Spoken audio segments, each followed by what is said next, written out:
He's just a builder. Every morning it's the same. Hard hat, concrete, heavy work under an open sky. A man of few words, calm, the kind you'd never notice in a crowd. But one day a gang snatches his friend's daughter, and they make a mistake that will cost them everything. Because this quiet working man was once a living legend of the Special Forces, and he's about to remember exactly who he used to be. His name is Levon Cade. He's a foreman on a construction site in Chicago, honest and dependable. The crew respects him, the boss trusts him. He lives simply, a small trailer, an old pickup, nothing extra. From the outside, he's just a tired man in middle age. Not one of the guys he drinks his morning coffee with has any idea of the hell he walked through in another life. But behind that calm lies a deep wound. Levon has lost his wife, and now he's fighting for the right to see his little daughter. She's kept by a domineering father-in-law who thinks Levon is dangerous and unworthy.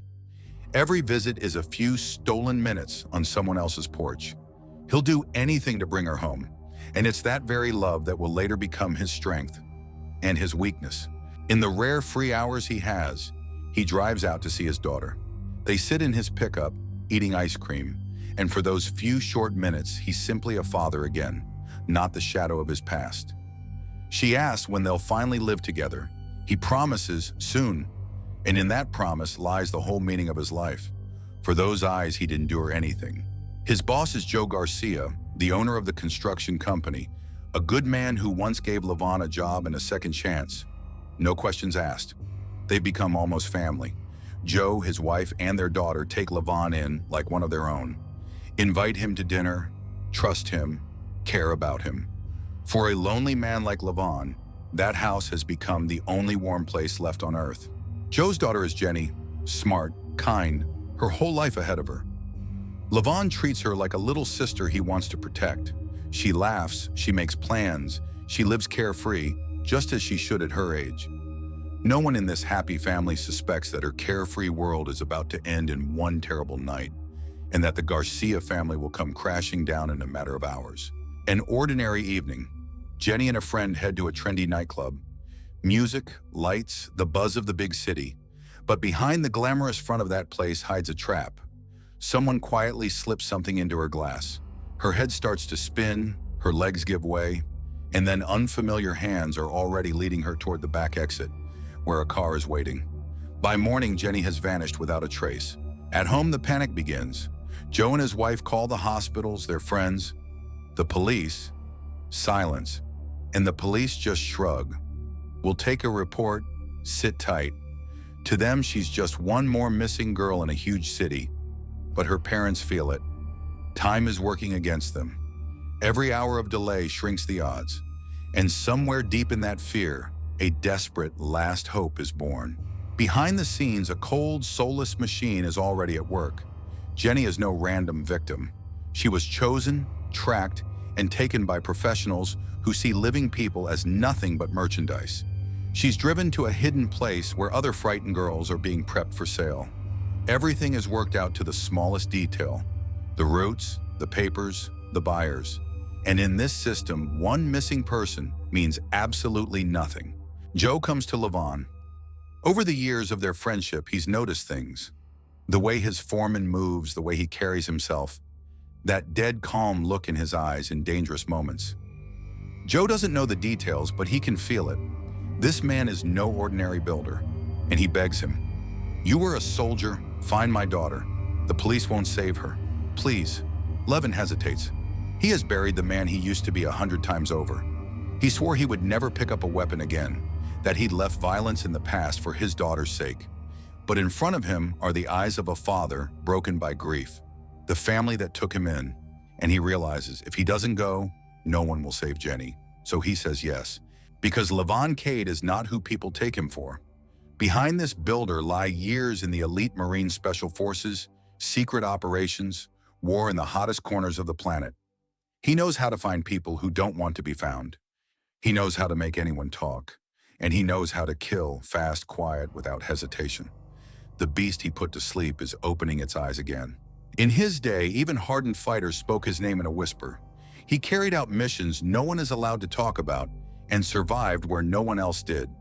But the war took too much from him, and one day he simply walked away to become an ordinary man, a father, a shadow of himself. He thought he'd shut that door forever. Today he's opening it again. He starts with the last place Jenny was seen, that same club. Calmly, methodically, just like the old days, he reads the room. Who's in charge? Who's dealing? Who's covering for them? He asks his questions politely, exactly once.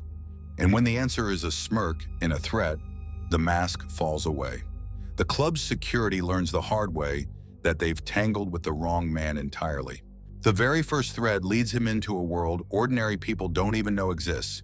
It turns out the kidnapping isn't the work of street thugs, but of a well-oiled machine, a human trafficking network. Young girls are stolen, drugged, and sold like goods. Jenny is just one of many, and somewhere in this chain, there's still time to tear her free. If he moves fast, and at that very moment, Jenny comes to an estranged place. Her head is heavy, her hands won't obey, and all around are unfamiliar faces and other terrified girls. She doesn't understand where she is, or what they mean to do to her. Fear grips her throat. She clings to a single thought. Someone is looking for her. Someone will come. She has no idea who is already on his way. Levon works his way up the chain from the bottom. A small-time dealer leads him to a biker gang that supplies the girls. The bikers are sure of their strength. There are many of them. They're armed. They're used to spreading fear. But when one silent man walks into their den, nothing goes according to their script. He isn't afraid, and very soon their bravado turns to panic. What happens inside the biker clubhouse is swift and brutal. Levon uses everything: the terrain, surprise, years of combat experience. He doesn't flaunt his strength. He works like a surgeon. One by one, the big men hit the floor, and the leader, who felt like the master of the world a minute ago, now spills everything he knows. The next link in the chain, the Russian mafia. And this is where the stakes shoot up. Behind the human trafficking in this city stands a powerful Russian clan. Brutal, wealthy, with long arms reaching into government and police. These aren't street thugs anymore, but real predators who aren't used to losing. They control everything, and they don't yet suspect that a man capable of tearing down their whole empire single-handedly is already on their trail. This network has a master, a cold, calculating dealer to whom other men's daughters are just lines in a ledger. He lives in luxury paid for with tears. Beside him are loyal dogs, ready to kill at a single word from him. He's used to being feared, to his name opening any door. He doesn't yet know that somewhere in the city a man has appeared who can't be stopped by fear or by money. Meanwhile, Jenny is held captive. Frightened, drugged, surrounded by other kidnapped girls, she doesn't understand where she is or what will become of her. She's being prepped for sale. Every hour of hers hangs by a thread. We see her fear and her hope that someone will come, and it makes the heart clench. Will Levon make it before it's too late? The clock is ticking. Levon closes in on the Russian clan's people. He tracks their couriers, cracks open their hideouts, digs up names and addresses. He moves like a ghost, where he isn't expected, when he isn't expected. He leaves behind a trail that can't be ignored. And for the first time in a long while, the all-powerful gangsters start to get nervous. Someone unseen is methodically taking their business apart, piece by piece. He tears every name out by force. One of the clan's henchmen falls into his hands, and Levon, calm and terrifying, asks his single question. He doesn't need to shout, doesn't need to threaten twice. In his eyes, the gangster sees his own death and breaks, giving up everything. With every interrogation like this, Levon sinks deeper into the man he swore he'd never be again. But there's no other way to save Jenny. The clan boss is in a rage. His men are dying, his hideouts are burning, and he can't figure out who's behind it. One man? A whole team? Special forces? He rallies every one of his killers and declares a hunt. Whoever dared to stand in his way must be found and destroyed as a lesson to all. He doesn't yet know that he's become the prey and that the worst is still to come. But Levon has a weak spot, and his enemies can sense it. He has a daughter, the very one he's fighting for.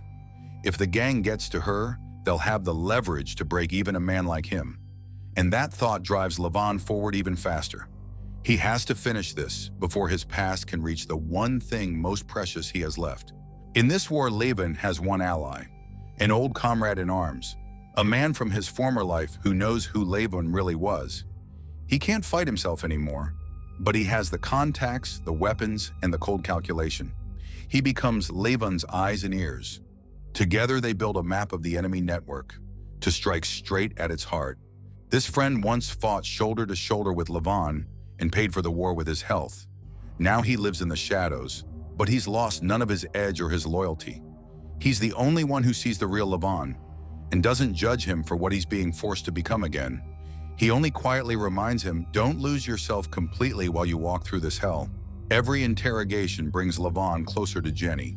He finds the transit points where the girls are held, but every time he's just too late, she's been moved further down the chain. He follows the fresh trail, sensing his target is right there. The enemies start covering their tracks and getting rid of the merchandise, and now it's a race not for life, but for survival. Whoever gets there first. Once, he almost makes it. Levon storms a safe house where, by his intel, Jenny is being held, but finds only an empty room and signs of a recent presence. She was taken away just a couple of hours ago. He missed her by a hair. That closeness and that failure burn him from the inside. But instead of despair, he feels a cold resolve. It means they're running. It means he's getting closer. The Russian clan decides to change tactics. Since they can't find their enemy, they strike at whoever might have hired him. They trace it back to the Garcia family. Now, not only Jenny is in danger, but her parents too. The house that had become a home to Levon is now in the crosshairs. And Levon realizes he's dragged these good people into a war with only one way out: victory. The stakes become personal for everyone. Levon is no longer just searching for Jenny. He's defending an entire family from the machine he himself set loose. He lays traps, anticipates the enemy's moves, turns the hunt for him into a hunt for them. Everyone who comes for him doesn't come back, and rumors of an unstoppable avenger start to spread across the city's criminal underworld. And then Levon learns the most terrifying thing of all. The girls aren't just being prepped for sale, they'll be put up at a private auction for wealthy buyers. After that, Jenny's trail will vanish forever, dissolving somewhere overseas. He has hours left, not days. This brutal deadline turns the search into a desperate race. Now Levon is ready to burn the whole city down just to make it in time. At last, the old friend digs up the key piece, the location of the master of the entire network, the one who gives the orders, who profits off the tears of stolen girls, who's holding Jenny as his trump card. It's a fortified lair, full of armed guards, impossible to enter alive. For anyone else, it would be suicide. But Levon is not anyone else. He begins preparing for the final strike. The clan tries to get ahead of him and sets a trap, luring Levon to a place where a whole squad of killers is waiting. They're sure that this time they've cornered the beast. But this is exactly what he wanted. The trap turns against them. What was meant to be an execution becomes a slaughter for the ones who prepared it. The enemies realize too late that hunter and prey have traded places. Before the decisive fight, Levon stops for a moment. He looks at a photo of his daughter and understands that once again he's standing at the line he swore never to cross. He's turning back into the man he used to be, to save someone else's child, and maybe to prove to himself that he's still capable of saving and not only destroying. He takes a breath and he goes. The assault on the lair is a merciless symphony of violence. One man against dozens, deep in an enemy fortress. Levon moves through the guards like death itself. He uses the darkness, the tight corridors, every second of surprise. Gunfire, close combat, traps. He outmatches them at everything. The guards, used to being the scariest thing in the room, meet someone scarier for the first time. One by one, they fall. He fights his way deeper, room by room, freeing other captives along the way. Their tear-streaked, hope-filled faces are one more proof of why he's here. But he still hasn't found the one who matters most. Somewhere in this hell, they're holding Jenny, and Levon can feel she's close. He follows the sound, his instinct, a father's gut, and time keeps slipping through his fingers. The master's last defenders are nothing like street thugs. They're professionals, the best of the best, ready to fight to the end. In the narrow corridors, the hardest battle yet breaks out. Levon takes blow after blow, but he won't give an inch. He wins back every meter with blood. And what was meant to become his grave, he turns into the road to the girl he's come to save. And then he finds her. Jenny, exhausted, terrified, but alive. For the first second, she can't believe her eyes. Someone really has come for her. Levon shields her with his own body and leads her toward the exit through the chaos. But between them and freedom stands the last and most dangerous obstacle. The master of the network himself and his best men. The final showdown is unavoidable. The boss faces Levon without fear, sure of his own strength and his men, but he makes the same mistake as everyone before him. He underestimates the quiet man standing across from him. A furious, brutal fight erupts. Levon is wounded, spent, but he's driven by something the enemy doesn't have. He's protecting a child, and that force proves stronger than any money in any army. One last blow ends this story. The master of the network, who profited for years off others' grief, falls at the hands of a man he'd taken for nothing. His empire of fear collapses along with him. Levon stands in the middle of his fallen enemies, breathing hard. And in his arms is a rescued Jenny. He did what neither the police nor the law could. He kept his word. He leads Jenny out into the light, toward parents wild with joy. Joe holds his daughter and can't believe she's with him again. In those tears is all the gratitude that words could never express. Levon steps aside, becoming unnoticed once more. He's no hero for the crowd. He just did what he had to do, and now he has one piece of unfinished business left, his own daughter. Having walked through hell for someone else's child, Levon goes back for his own. Everything he did was so that one day he could truly be a father again. And now, having proven what he's capable of for family, he goes to reclaim the one thing that gives his life meaning. The quiet working man who turned out stronger than an entire mafia finally earns the right to simply be a dad. His story is a quiet warning to everyone who judges people by their appearance. The most dangerous men in the world don't announce themselves. They stay silent, they work, they live modestly, right up until the day someone takes what they hold dear. Then the past wakes up, and no army can save the one who woke it. The men who took Jenny saw in her protector nothing but a tired builder in a dusty hard hat. They crossed the wrong man and paid for it with everything. And he never wanted glory or revenge for its own sake. He only wanted to bring someone else's child home and hold his own. Sometimes the most dangerous man in the city is just a father with